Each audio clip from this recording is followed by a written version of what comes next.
Band idola anak muda tahun 1970-an dengan rambut gondrong dan juga celana yang ujungnya itu lebar. Kira-kira band apa ya?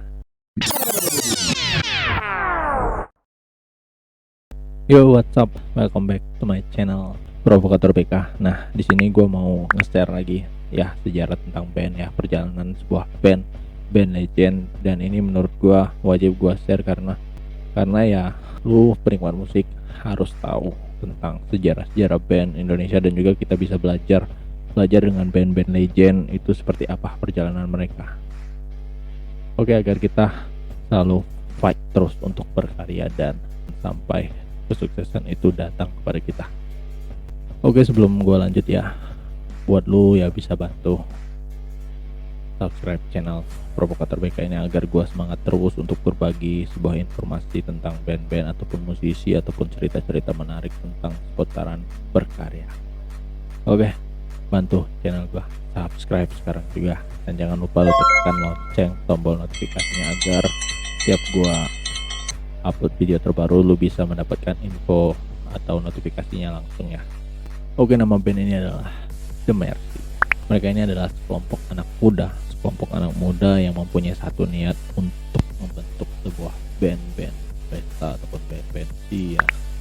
Dan The Mercy ini itu didirikan pada tahun 1965 di Medan.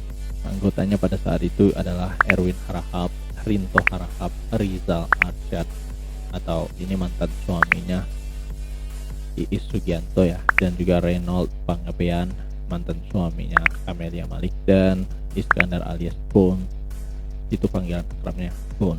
Nah, mereka ini di bawah pimpinan Rizal Arsyad waktu itu.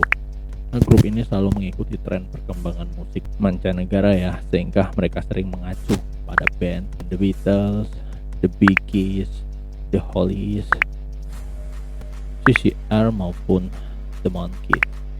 Nah, sesekali mereka juga membawakan lagu-lagu Indonesia, lagu-lagu band nasional seperti Kus Plus dengan lagunya itu Telaga Sunyi. Nama The Mercy ya spontan terbesit di ingatan mereka karena mereka menyukai naik mobil merek Mercy. Katanya, jika diartikan dalam bahasa Prancis, Mercy ini artinya itu kasihan, atau lebih tepatnya itu terima kasih ya, terima kasih. Nah, mereka ini mengusung kisah esensial sejarah dan kenangan yang suka hura-hura serta berkiblat dengan band-band yang ada di Jakarta seperti Nur Bersaudara, Ciking, Cross, dan Medina.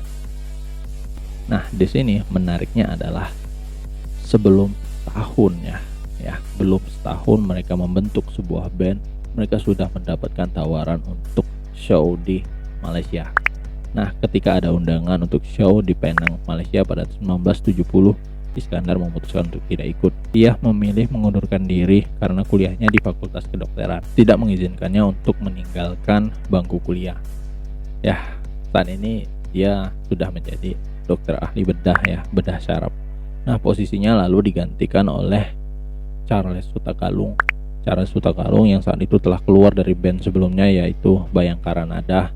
Formasi lengkap pemain The Mercy kemudian berubah menjadi Erwin Harahap, Rinto Harahap, Rizal Arsyad, Reynold Pangebean, dan Charles Hutagalung. Nah, dengan masuknya Charles ini, The Mercy menjadi sebuah band yang terasa sangat beda dari sebelumnya. Ia memiliki kemampuan keyboard yang baik serta kualitas suara yang bagus untuk ditampilkan sebagai frontline man. Nah, posisi Rinto tidak lagi menjadi vokalis utama ya, namun tapi masih kerap berbagi suara lagu dengan Charles untuk dibawakannya. Kemudian seusai kontrak di Malaysia selama 6 bulan, tepatnya pertengahan 1970-an, The Mercy kembali ke Medan melanjutkan aktivitas bermusiknya di pesta-pesta anak muda. Kemudian kelompok ini mendapat tawaran show di Vietnam, di mana negara ini saat itu genting, masih terjadi peperangan dan di sini nyawa taruhannya. Namun hal ini ya tidak menyurutkan nyali para personel band The Mercy ini ya sebagai seorang profesional di bidangnya untuk melebarkan sayap untuk bisa diakui oleh negara lain. Wow, keren bro. Nah, pada saat kondisi itu mereka itu di perantauan ya menimbulkan naluri bakat menulis lagu dari salah satu personilnya ya, Charles. Charles saat dalam kesendirian mampu menorehkan bait demi bait menghasilkan lagu-lagu hebat. Salah satunya berjudul Tiada Lagi, yang nanti akan melambungkan nama The Mercy ke puncak ketenaran. Ya, di sini patut kita acungi jempol ya bahwa sosok Charles Hutagalung itu yang selalu ceria tetapi tetap mampu melahirkan lagu sentimental seperti Tiada Lagi. Lewat tembang ini pula The Mercy kelak menjadi sebuah super grup yang diminati jutaan penggemarnya. Wow, Charles. Sekembalinya dari Vietnam, kelompok ini masih bercokol di tanah kelahirannya, yaitu kota Medan, dan tetap masih berkiblat kepada grup band Bee Gees, The Purple, The Rollies, Grand Funk Railroad, The Beatles, dan hanya sekali sih membawakan lagu Indonesia dan ciptaannya ya. Kemudian beberapa waktu ya datang lagi tawaran show untuk di Singapura dan Bangkok. Namun karena sesuatu hal kontrak tersebut pun gagal ya. Hal itu tidak membuat mereka patah arang. The Mercy diminta langsung oleh RRI Medan untuk bermain di panggung hiburan dan lagu Tiada Lagi direkam untuk disiarkan secara on air dan pertama kalinya diperdengarkan di kota itu, kota Medan. Nah, lagu Tiada Lagi ini itu mendapatkan sambutan yang sangat luar biasa dari pendengar radio RRI yang mampu menjangkau frekuensi sampai ke negara semenanjung Melayu. Hal itu dibuktikan karena banyaknya pesanan atau request lagu setiap hari ya, itu selalu ada yang merequest untuk lagu Tiada Lagi, The Mercy. Kemudian pada 1971 mereka kembali mendapatkan tawaran show di Jepang. Pada saat itu grup Spookies sudah berjaya di sana ya, dengan personel anak-anak Indonesia yang bersekolah di Tokyo, antara lain Bruri Pesolimah dan Joko Susilo. Nah, angin segar inilah membuat mereka itu bersemangat kembali ya. Namun karena sesuatu hal rencana mereka manggung itu di Jepang gagal bro, gagal lagi. Grup ini ternyata ditipu oleh oknum yang tidak bertanggung jawab. Pupuslah harapan go internasional dan memilih tetap di kota Medan. Mereka kembali beraktivitas di panggung dengan kesabaran, namun popularitas mereka tidak bisa terangkat lebih tinggi lagi karena nama mereka belum dikenal oleh publik nasional kala itu ya. Nah, pada tahun 1972 inilah The Mercy memutuskan hijrah Jakarta. Bermula dari datangnya Dewa Penolong dari Tulang Herman Tobing, adik ibu dari Erwin dan Rinto Harahap. Ia menyurati mereka dan mengajak pindah ke Jakarta ya. Mereka berjanji akan mencarikan tempat wadah bermusiknya.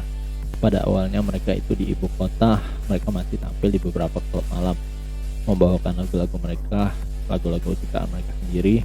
Kemudian mereka mengisi serangkaian show secara berkala di 4 tempat seperti Tropicana, LCC, Paprika, dan Mini Diskotik.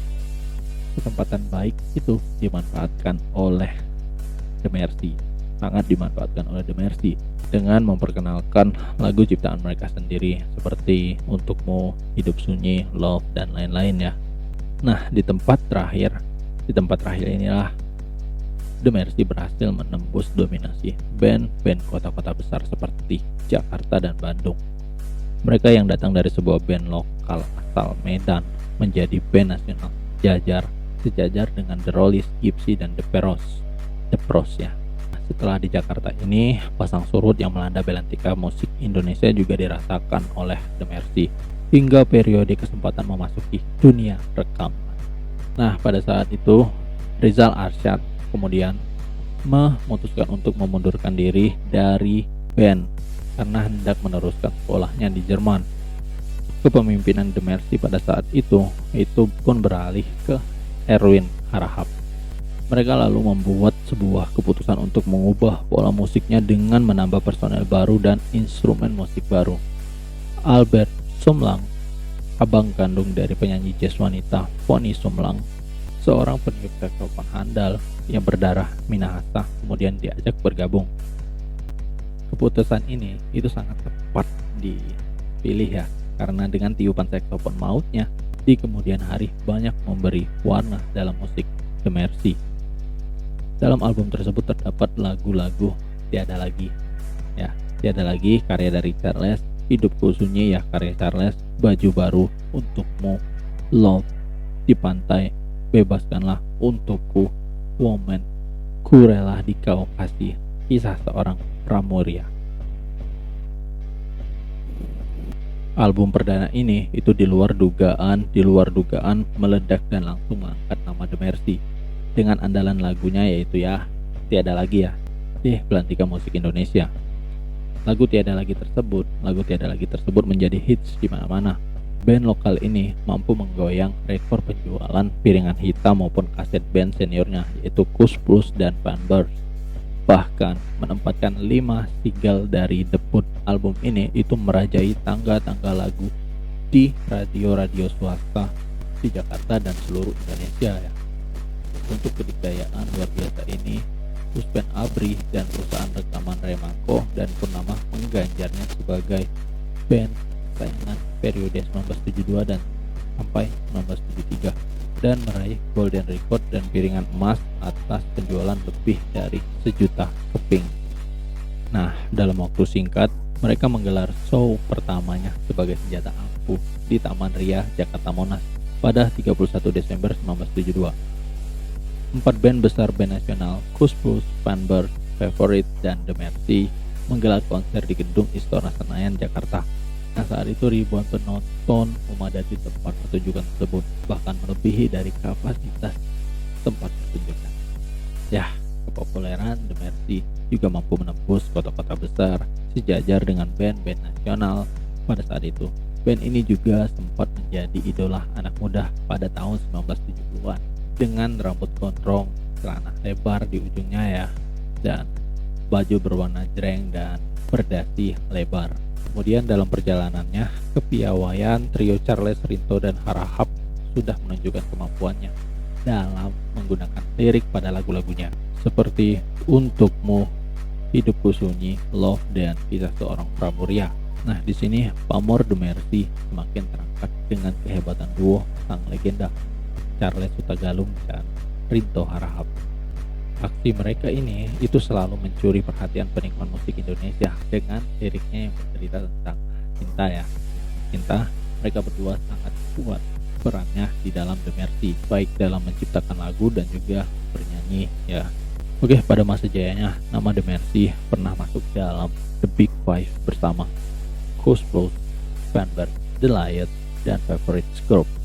Nah, dalam perjalanannya The Mercy berhasil menyabet 6 Golden Record dan sejumlah penghargaan lainnya dari album-albumnya.